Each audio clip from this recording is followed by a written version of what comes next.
Taste the Daily. உங்களுக்கு தெரியும், இந்த ஒன்றிய அரசு என்பது ஒரு சனாதன ஒரு அரசு, வர்ணசமசர கோட்பாடுகளை ஏற்றுக்கொண்ட ஒரு அரசு. இந்த அரசு இந்திய நாட்டு மக்கள் அனைவருக்கும் சமூக நீதி வழங்குவதிலே துளியும் அக்கறை இல்லாத ஒரு அரசு.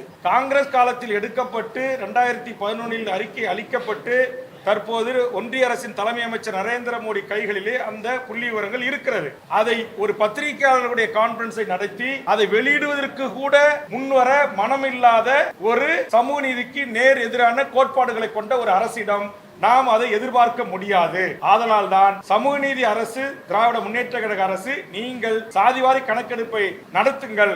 இதில் உங்களுக்கு ஒன்றிய அரசிடமிருந்து எந்த இடர்பாடுகள் வந்தாலும் அதற்கு இங்க இருக்கிற அரசியல் கட்சி ரீதியா கூட்டணியில் இல்லாத கட்சிகள், அமைப்புகள் கூட நாங்கள் தமிழ்நாடு அரசின் பக்கம் நின்று இந்த சாதிவாரி கணக்கெடுப்பு நடத்துவதற்கு உறுதுணையாக இருக்கிறோம் என்று நாங்கள் முடிவெடுத்திருக்கிறோம். இன்று தமிழர் வாழ்வுரிமை கூட்டமைப்பு கூட்டப்பட்டதற்கான நோக்கம், தமிழ்நாட்டில் சாதிவாரி கணக்கெடுப்பு நடத்தி அந்தந்த சமூகங்களுக்கான கல்வி, வேலைவாய்ப்பு உரிமையை சமநீதியுடன் நிலைநாட்டப்பட வேண்டும் என்ற கோரிக்கையுடன் இந்த கூட்டம் நடைபெற்றது. இந்த கூட்டத்தில் சுமார் 100க்கும் மேற்பட்ட அரசியல் கட்சிகள், அமைப்புகள், இயக்கங்கள் அனைவரும் கலந்து கொண்டு கூட்டம் சுமார் 3 மணி நேரத்திற்கு மேலாக பல பொருள்களை குறித்து விவாதித்தன. அப்படி விவாதித்து எடுக்கப்பட்ட முடிவு, தமிழ்நாட்டில் தமிழ்நாடு அரசு, மாண்புமிகு தமிழக முதலமைச்சர் அவர்கள் சாதிவாரி கணக்கெடுப்பை உடனடியாக நடத்த வேண்டும் எனவும், சாதிவாரி கணக்கெடுப்பு நடத்துகின்ற போது மொழிவழி மக்களை குறித்தான புள்ளி விவரங்களும், இங்கு வாழும் தமிழ்நாட்டில் வாழ்கின்ற மக்களின் கல்வி, பொருளாதாரம் உள்ளிட்ட அனைத்து குறியீடுகளையும் குறித்து ஒரு விரிவான கணக்கெடுப்பை மாண்புமிகு தமிழக முதலமைச்சர் அவர்கள் எடுக்க வேண்டும்.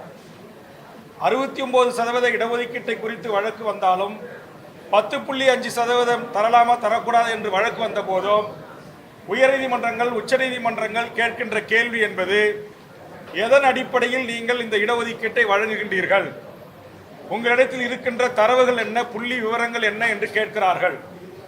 ஆதலால் மாண்புமிகு தமிழக முதலமைச்சர், தமிழ்நாடு அரசு கைகளில் இந்த புள்ளி விவரங்கள், தரவுகள் எப்போதும் இருக்க வேண்டும் என்கிற அடிப்படையில் வர இருக்கின்ற 69% இடஒதுக்கீட்டுக்கான உச்சநீதிமன்ற விசாரணையின் போது உச்சநீதிமன்றம் கேட்கின்ற போது தமிழ்நாடு அரசு சாதிவாரி கணக்கெடுப்புகளையும் இந்த தரவுகளையும் எடுத்து கையில் வைத்திருந்தால் அதை நீட்டிப்பதற்கான வாய்ப்புகள் பிரகாசமாக அமையும்.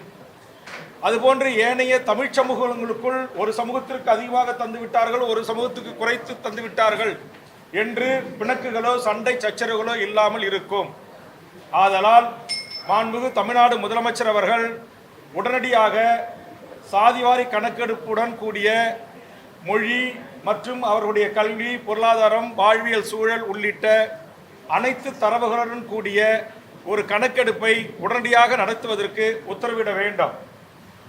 இந்தியாவின் உச்சநீதிமன்றங்களோ உயர்நீதிமன்றங்களோ ஒரு மக்களால் தேர்ந்தெடுக்கப்பட்ட மாநில அரசு சாதிவாரி கணக்கெடுப்புகளையோ தரவுகளையோ புள்ளி விவரங்களையோ எடுக்கக்கூடாது என்று எந்த தீர்ப்புகளிலும் தடை இல்லை. ஆதலால் மாண்புமிகு தமிழக முதலமைச்சர், சமூக நீதி வழிவந்த இந்த அரசு, சமூக நீதி காவலர் தலைவர் கலைஞர் அவர்கள் தமிழ்நாட்டின் பல்வேறு சமூகங்களுக்கு கல்வி, வேலைவாய்ப்பு போன்ற சமூக நீதிகளை வழங்கியிருக்கிறார்கள். ஆதலால் சட்டநாதன் குழு பரிந்துரையின் காலத்தில் எடுக்கப்பட்ட புள்ளி விவரங்களை வைத்துக் கொண்டுதான் இன்றைக்கு 108 சாதிகளுக்கான 20% இடஒதுக்கீடும், இஸ்லாமியர்களுக்கான 3% இடஒதுக்கீடும், அருந்ததி சமூகத்திற்கான 3% உள்ஒதுக்கீடும் இன்றைக்கு தமிழ்நாட்டில் நடைமுறையில் எஸ்டி பிரிவினருக்கு 18% எஸ்சி பிரிவினருக்கு. ஆக தமிழ்நாட்டில் எந்தெந்த சமூகங்கள் எந்தெந்த அளவு எண்ணிக்கையில் இருக்கிறார்களோ அந்த எண்ணிக்கைக்கு ஏற்றவாறு அந்த மக்களுக்கான கல்வி, வேலைவாய்ப்பு உரிமை கிடைபெற வேண்டும். அதுதான் உண்மையான சமூக நீதி. குறைவாக இருக்கின்ற சமூகங்கள் அதிகமான எண்ணிக்கைகளும் எடுத்துக்கொள்வது சமூக நீதி ஆகாது. அதுபோன்று தமிழ்நாடு அரசுக்கு இதுக்கு அதிகாரம் இருக்கா இல்லையா என்கிற விவாதங்களை குறித்து நாங்கள் இங்கு விரிவாக ஆய்வு செய்தோம். கண்டிப்பாக தமிழ்நாடு அரசு எடுக்கலாம், அதுக்கு எந்த தடையும் இல்லை என்கின்ற உச்சநீதிமன்ற தீர்ப்புகளின் அடிப்படையில் இங்கு நாங்கள் பேசி முடிவெடுத்திருக்கிறோம். ஆதலால் இதை குறித்து மாண்புமிகு தமிழ்நாடு முதலமைச்சர் அவர்களை இந்த கலந்து கொண்ட 100க்கும் மேற்பட்ட அமைப்புகளில் இடம்பெற்றிருக்கின்ற அரசியல் கட்சிகள், முக்கிய சமூக நீதி இயக்கங்கள் அனைவரும் ஒன்று சேர்ந்து மாண்புமிகு தமிழ்நாடு முதலமைச்சர் அவர்களை உடனடியாக சந்திப்பது என்று இந்த கூட்டம் முடிவு செய்திருக்கிறது. இந்த பத்திரிகையாளர்கள் சந்திப்பின் ஊடாகவே மாண்புமிகு தமிழ்நாடு முதலமைச்சருக்கும் தமிழக அரசுக்கும் நாங்கள் வேண்டுகோள் வைக்கிறோம். இத்தனை கட்சிகள், அமைப்புகள், இயக்கங்களின் இந்த வேண்டுகோளை ஏற்று மாண்புமிகு தமிழ்நாடு முதலமைச்சர் அவர்கள் உடனடியாக இந்த மாதத்திற்குள்ளாகவே எங்களுக்கான நேரத்தை ஒதுக்கி, எப்படி எம்ஜிஆர் காலத்தில், கலைஞர் காலத்தில் தமிழ்நாட்டில் சமூக நீதி கோரிய அமைப்புகளை, சாதி சங்கங்களை அனைத்தையுமே அழைத்து பேசி ஒரு விவாதித்து ஒரு முடிவை சமூக நீதியின்பால் எடுத்தார்களோ, அதுபோன்று சமூக நீதி வழி வந்த வழித்தோன்றல் அரசு என்று சொல்லக்கூடிய நம்முடைய திராவிட முன்னேற்ற கழக அரசு உடனடியாக இந்த கூட்டத்தில் பங்கெடுத்த அத்தனை தலைவர்களையும் அரசே முறையாக அழைத்து, பங்கெடுக்காமல் சமூக நீதியில் அக்கறை கொண்டு வெளியில் இருக்கின்ற அரசியல் கட்சிகள், அமைப்புகளுக்கும் தகவல் சொல்லி அழைத்து இந்த சமூக நீதியை குறித்தான அரசே ஒரு அனைத்து கட்சி கூட்டம், சமூக நீதி அமைப்புகளுக்கான கூட்டத்தையும் நடத்த வேண்டும். அதற்கு முதலாக எங்கள் தமிழர் வாழ்வுரிமை கூட்டமைப்பை உடனடியாக முதலமைச்சர் அவர்கள் சந்தித்து இந்த கூட்டத்தில் நாங்கள் எடுக்கப்பட்ட இந்த முடிவுகளை குறித்து எங்களோடு கலந்துரையாடி எங்கள் நியாயமான சமூக நீதிக்கான இந்த கோரிக்கையை நிறைவேற்றி தர வேண்டும் என்று இந்த பத்திரிகையாளர் ஊடகவியலாளர் சந்திப்பினூடாக மாண்புமிகு தமிழக முதலமைச்சர் அவர்களை நான் அன்போடு கேட்டுக்கொள்கிறேன். இந்த நோக்கத்திற்காகத்தான் இந்த கூட்டம் கூட்டப்பட்டது. இந்த நோக்கத்தை குறித்து தான் எனது அருமை பத்திரிகை ஊடக நண்பர்களின் ஊடாக தமிழக முதலமைச்சருக்கும் தமிழக அரசுக்கும் வேண்டுகோள் வைப்பதற்காக உங்களை நான் அழைத்திருந்தேன். ஆனால் இந்த 3 மணி நேரத்திற்கு மேலாக நடந்த இந்த கூட்டத்தில் அடுத்தடுத்து தமிழர் வாழ்வுரிமை கூட்டமைப்பு எது போன்ற சிக்கல்களை தொட வேண்டும், பேச வேண்டும், போராட வேண்டும் என்பதை குறித்தும் நாங்கள் விவாதித்திருக்கிறோம். முதலமைச்சருடைய சந்திப்புக்கு பிறகு இதற்கான போராட்ட வடிவம் எப்படி முன்னெடுக்கப்பட வேண்டும் என்பதை இந்த கூட்டத்தில் இன்றைக்கு 2ஆம் கட்ட தலைவர்கள் பலர் பங்கெடுத்துக் கொண்டிருக்கிறார்கள். சில கட்சியினுடைய தலைவர்கள் ஆதரவு தெரிவித்து 2ஆம் கட்ட தலைவர்களை அனுப்பி வைத்திருக்கிறார்கள். அப்படி இந்த கூட்டத்தில் பங்கெடுத்துக் கொள்ள முடியாத கட்சியினுடைய தலைவர்களையும் தொடர்பு கொண்டு பேசி அவர்களுடைய ஒப்புதலை, சம்மதங்களை பெற்று தமிழர் வாழ்வுரிமை கூட்டமைப்பு முதலமைச்சர் அவர்களின் பதிலின் அடிப்படையில் எங்கள் போராட்ட அறிவிப்பு இடம்பெறும் என்பதை எனது அருமை பத்திரிகை ஊடக நண்பர்களுக்கு அன்போடு நான் தெரிவித்துக் கொள்கிறேன். இது நான் சொல்ல வந்த செய்தி. ஏதாவது கேள்விகள் இருந்தால் கேட்கலாம்.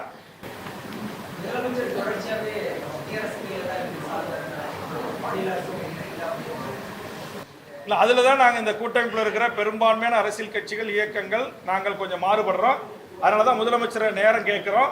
முதலமைச்சர்கிட்ட பீகாரில் எடுத்திருக்கிறாங்க, கர்நாடகாவில் எடுத்திருக்கிறாங்க, ஆந்திராவில் எடுத்திருக்கிறாங்க, தெலுங்கானாவில். அதனால் நீங்கள் எடுங்க. அதுக்கு தடை ஒருவேளை உச்சநீதிமன்றங்களோ மாநில அரசோ தடை விதித்தால் நாங்கள் வீரியமாக இந்த கூட்டமைப்பு மிகப்பெரிய போராட்டங்களை அரசின் பக்கம் நின்று போராட தயாராக இருக்கிறோம்.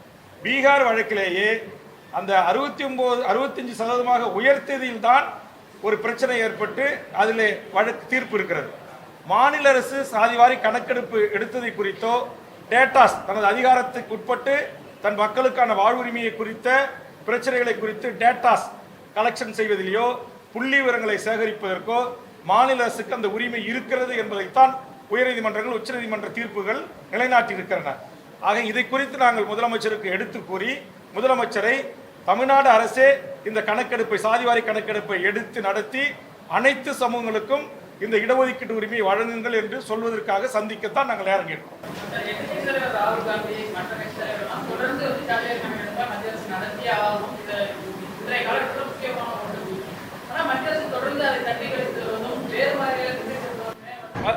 உங்களுக்கு தெரியும், இந்த ஒன்றிய அரசு என்பது ஒரு சனாதன ஒரு அரசு, வர்ண சமாச்சார கோட்பாடுகளை ஏற்றுக்கொண்ட ஒரு அரசு. இந்த அரசு இந்திய நாட்டு மக்கள் அனைவருக்கும் சமூக நீதி வழங்குவதிலே துளியும் அக்கறை இல்லாத ஒரு அரசு.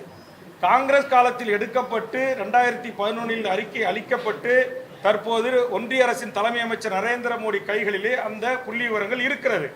அதை ஒரு பத்திரிகையாளர்களுடைய கான்ஃபரன்ஸை நடத்தி அதை வெளியிடுவதற்கு கூட முன்வர மனமில்லாத ஒரு சமூக நீதிக்கு நேர் எதிரான கோட்பாடுகளை கொண்ட ஒரு அரசிடம் நாம் அதை எதிர்பார்க்க முடியாது. ஆதலால் தான் சமூக நீதி அரசு, திராவிட முன்னேற்ற கழக அரசு, நீங்கள் சாதிவாரி கணக்கெடுப்பை நடத்துங்கள். இதில் உங்களுக்கு ஒன்றிய அரசிடமிருந்து எந்த இடர்பாடுகள் வந்தாலும் அதற்கு இங்க இருக்கிற அரசியல் கட்சி ரீதியாக கூட்டணியில் இல்லாத கட்சிகள், அமைப்புகள் கூட நாங்கள் தமிழ்நாடு அரசின் பக்கம் நின்று இந்த சாதிவாரி கணக்கெடுப்பு நடத்துவதற்கு உறுதுணையாக இருக்கிறோம் என்று நாங்கள் முடிவெடுத்திருக்கிறோம்.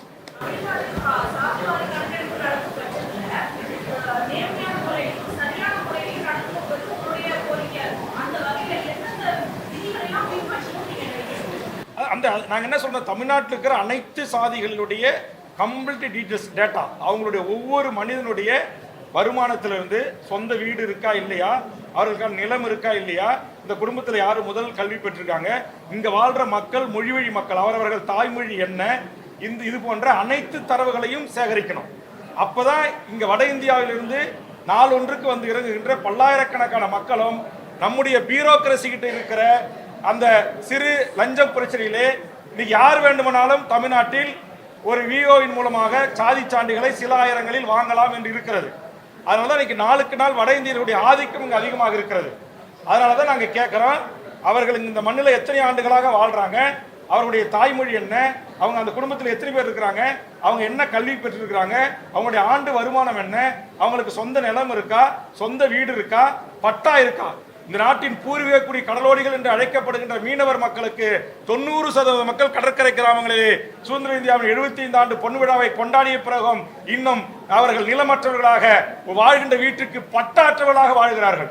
ஆக இதையெல்லாம் குறித்து ஒரு கம்ப்ளீட் டீடைல்ஸ் ரிப்போர்ட்டை இந்த மாநில மக்களின் வாக்குகளை பெற்று ஆட்சி அதிகாரத்தில் இருக்கின்ற தமிழ்நாடு அரசு அல்லது மாநில அரசுகள் எடுத்தால்தான் அது சரியான தரவுகளாக இருக்கும் என்கிற அடிப்படையில் தான் நாங்கள் மாநில அரசுக்கு அனைத்து தரவுகளுடன் கூடிய இந்த சாதிவாரி கணக்கெடுப்பை உடனடியாக போர்க்கால அடிப்படையில் தமிழ்நாடு அரசு நடப்பதற்கான அறிவிப்பை முதலமைச்சர் வெளியிட வேண்டும் என்கிற கோரிக்கை இந்த கூட்டமைப்பின் சார்பாக நாங்கள் முன்வைக்கிறோம். சரியா? எங்கள் அழைப்பை ஏற்றி இவ்வளவு நேரம் வந்து காத்திருந்த 1 மணி நேரம் காலதாமதமாக ஆயிடுச்சு. அதுக்காக உங்களிடத்தில் பகிரங்கமாக எங்களுடைய மன்னிப்பை கோருகிறோம். தொடர்ந்து தமிழர் வாழ்வுரிமை கூட்டமைப்பு 14 ஆண்டுகளமாக தமிழ் சமூகத்தின் உரிமைகளுக்காக பல்வேறு கட்சிகள், அமைப்புகள், இயக்கங்கள் அனைவரையும் ஒரே அணியில் திரட்டி போராடி வருகிறது.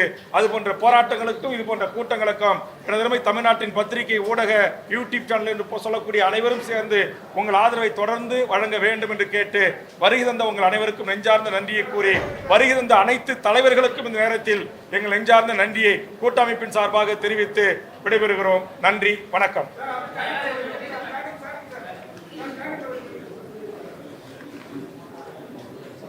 ஸ்டாண்டிங்ல இருந்தா பின்னாடி இருக்கிற தலைவருக்கு பாதி பேர் தெரியாது.